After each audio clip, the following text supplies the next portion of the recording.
Right a short note on supplementary reading. Supplementary reading அப்படின்னா என்ன அப்படின்னா, ஒரு புக் எழுதியிருக்காங்க.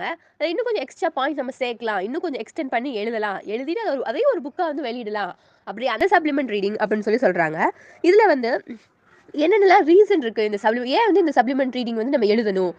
எதனால நம்ம இந்த சப்ளிமெண்ட் ரீடிங்க வந்து வாசிக்கிறோம் அப்படின்னா, அதாவது அ இப்போ வந்து ஸ்கூல்ல வந்து டைரக்ட் கைடன் இல்லாம, இல்ல வந்து ஏதாவது ப்ராப்பரா வந்து சொல்லிக் குடுக்கல அப்படி இல்ல இங்கிலீஷ்லலாம் வந்து ப்ராப்பரா வந்து கிராமர்லாம் வந்து சொல்லிக் குடுக்கல அப்படின்னா, அதுக்கு இன்னொரு வந்து யாராவது ஒருத்தவங்க சொல்லிக் குடுக்கணும். இதுக்கு இப்படிதான் இந்த மெத்தட் அப்படின்னு சொல்லி இன்னொருத்தவங்க வந்து டைரக்ட் பண்ணணும். இன்னொருத்தவங்க கைடன்ஸ் பண்ணணும் அப்படின்றாங்க. இதெல்லாம் வந்து தேவைப்படுது. அதனால தான் இந்த சப்ளிமெண்டரி ரீடிங் வந்து இருக்கு அப்படின்னு சொல்றாங்க. இது ஃபர்ஸ்ட் பாயிண்ட். செகண்ட் வந்து இந்த scanning, skimming, silent reading, speed ரீடிங்லாம் வந்து வந்து ட்ரெயின் பண்றதுக்கு வந்து சப்ளிமெண்ட் ரீடிங் வந்து ரொம்ப யூஸ்ஃபுல்லா இருக்கு. எப்படின்னா, இப்போ ஒரு புக்க வந்து இப்போ வாசிக்கிறோம். வாசிச்சு சப்ளிமெண்டரி புக் எழுதுறாங்க அப்படின்னா, இப்போ இந்த ஒரு பேசேஜ் வாசிச்சு அதில ஸ்கேனிங் நம்ம இம்பார்ட்டன்டான இன்ஃபர்மேஷன மட்டும் எடுத்து இன்னொரு புக்ல எழுதிட்டாங்க அப்படின்னா, அத மட்டும் நம்ம ரீட் பண்ணுவோம்ல. அதுக்கெல்லாம் வந்து இந்த சப்ளிமெண்டரி வந்து தேவைப்படுது. அதாவது ஸ்கிம்மிங்னா அந்த டெக்ஸ்ட்ட ரீட் பண்ணாம அதில உள்ள இன்ஃபர்மேஷன் மட்டும் வேற புக்ல எழுதிட்டாங்கன்னா, நம்ம அத மட்டும் ரீட் பண்ணுவோம். இந்த புக்கே தேவையில்ல. சப்ளிமெண்டரி மட்டும் இதுக்கெல்லாம் வந்து இந்த சப்ளிமெண்டரி வந்து யூஸ் ஆகுது. சப்ளிமெண்டரி ரீடிங் வந்து யூஸ் ஆகுது அப்படிங்கிறாங்க. நெக்ஸ்ட் பார்த்தோம்னா, இது வந்து ரொம்ப பற்றாக்குறையா இருக்கு. ஏன் இந்த சப்ளிமெண்ட் ரீடிங் வந்து இவ்ளோ இதா இருக்கு அப்படின்னா, இது ஒரு பற்றாக்குறையா இருக்கு. நம்ம நாட்டுல வந்து நம்ம பற்றாக்குறையா இருக்கு. நாவல்ஸ் எவ்வளவோ நாவல்ஸ் வருது. நம்ம நாவல்ஸ பார்த்தா அந்த நாவல்ஸ்ல அவங்க என்ன ஆசென்ட்ல எழுதியிருக்காங்க, எந்த மாதிரியான இது யூஸ் பண்ணி எழுதியிருக்காங்கன்றது நமக்கு நெறைய இது புரிஞ்சுக்க டிஃபிகல்ட்டா இருக்கும். அதுக்கு வந்து அத ஒருத்தவங்க வாசிச்சுட்டு அவங்களுக்கு புரிஞ்ச மாரி எழுதினாங்கன்னா, நம்ம அத படிக்கும்போது நம்ம ஈஸியா இருக்கும். அந்த மாதிரி இதெல்லாம் வந்து லேக்கா இருக்கு சப்ளிமெண்ட் ரீடிங்க்கு அப்படின்னு சொல்றாங்க. அப்புறம் lack of proper methods for teaching non detail text. அப்புறம் lack of libraries, reading rooms and accessibilities of book and other resource. இப்போ வந்து நம்ம ஒரு விஷயம் நமக்கு தெரிஞ்சுக்கணும் அப்படின்னா, அதுக்கு தேவையான லைப்ரரிலாம் இப்போ பற்றாக்குறையா இருக்கு. இப்போ லைப்ரரியே நம்ம பார்க்க முடியறதில்ல. அப்படின்றாங்க.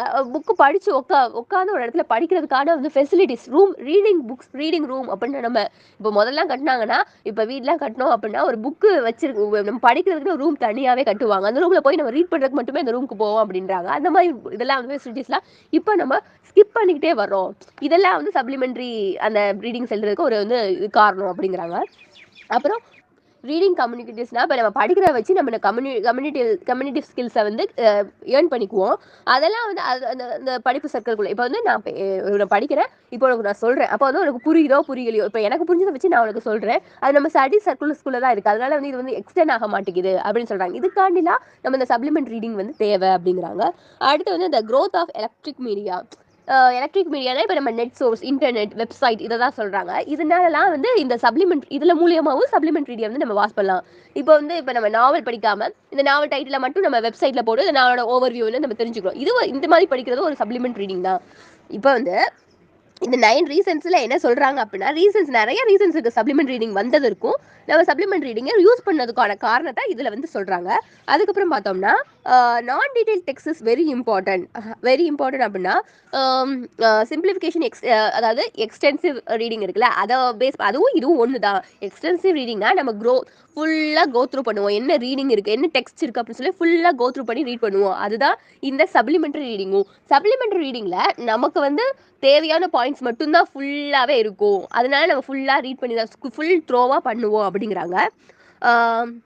A large number of simplified texture readings are available in the market. அதாவது மார்க்கெட்ல நிறைய இருக்கு. நம்ம எல்லாத்தையும் வந்து நம்ம இது பண்ண முடியாது. நம்மளோட லெவல் அறிஞ்சு தான் இது பண்ணணும். நம்ம வந்து இப்போ வந்து நமக்கு தெரிஞ்ச லெவல் வேர்ட்ஸ் ஆஃப் வெக்காபுலரி வந்து ஒரு 1000 2000 கூட சொல்ல முடியாது. 1000 வேர்ட்ஸ் தான் நம்ம வெக்காபுலரியே நமக்கு தெரியும். நம்ம லெவல் தெரிஞ்சு நம்ம மார்க்கெட்ல போய் நமக்கு தெரிஞ்ச வெக்காபுலரியை வச்சு நம்ம புக் பர்ச்சேஸ் பண்ணி அதில் சப்ளிமெண்டரி புக்ஸ் தேடி நம்ம இது பண்ணணும். நமக்கு தெரிஞ்ச வெக்காபுலரியில வந்து அந்த புக்ஸை வந்து நம்ம கலெக்ட் பண்ணோம்னா அந்த சப்ளிமெண்டரி வந்து நமக்கு வந்து ரொம்ப யூஸ்ஃபுல்லாக இருக்கும் அப்படின்னு வந்து சொல்ல வராங்க. அதாவது இப்போ வந்து எனக்கு ஒரு 500 வேர்டு வந்து 500 வெக்காபுலரி தெரியும் அப்படின்னா நான் அந்த லெவலுக்கு எடுப்பேன். என்னை விட மேலே வந்து ஒரு 3000 லெவல் இல்லைன்னா 5000 லெவல் வேர்டு வெக்காபுலரி தெரிஞ்சவங்க அவங்களுக்கு ஏற்ற வெக்காபுலரி அந்த லெவலில் தான் அந்த சப்ளிமெண்டரி பார்ப்பாங்க அப்படின்னு சொல்றாங்க. சப்ளிமெண்டரி அப்படின்னா என்ன அப்படின்னா, ஒரு புக்கு வருது அப்படின்னா அதுக்கு வந்து அதை வந்து இந்த மாடிஃபைலையும் இந்த புக்கை எழுதலாம் அப்படின்னு எழுதுனாங்கன்னா அதுதான் சப்ளிமெண்டரி. அதை நம்ம ரீட் பண்றோம் அப்படின்னா அதுதான் சப்ளிமெண்டரி ரீடிங் அப்படிங்கிறாங்க. இப்போ வந்து டேல்ஸ், இந்த ஃபேரி டெய்ல் அப்படிலாம் இருக்குல்ல, அதில் வந்து இப்போ நம்ம ரீட் பண்ணி பார்க்குறோம். ஃபேரி டெய்ல்ஸை நம்ம ரீட் பண்ணி பார்க்குறோம். நம்மளோட பாயிண்ட் ஆஃப் வியூவில் வந்து அந்த நாவலை இந்த மாதிரி எழுதிருக்கலாமே அப்படின்னு நம்ம நினச்சி நம்ம எழுதினோம்னா, நம்ம இன்ட்ரெஸ்டிங்ல எழுதினோம்னா அதை எல்லாம் படிக்கும்போது அது இன்ட்ரெஸ்டிங்காக நிறைய பேர் படிப்பாங்க. நமக்குள்ள இன்ட்ரெஸ்டிங் நிறைய பேருக்கு இருக்கும்ல, அதை படிப்பாங்க. ஒரு புக்கை நம்ம வேற பாயிண்ட் ஆஃப் வியூவில் எழுதலாம். அந்த அந்த மாதிரி எழுதுறது தான் இந்த சப்ளிமெண்டரி ரீடிங் அப்படிங்கிறாங்க. இதனால நம்மளோட ஜென்ரல் நாலேஜ் வந்து ஏர்ன் ஆகும். Books of general knowledge, travel and etcetera என்ன வேணாலும் நம்ம எழுதலாம்.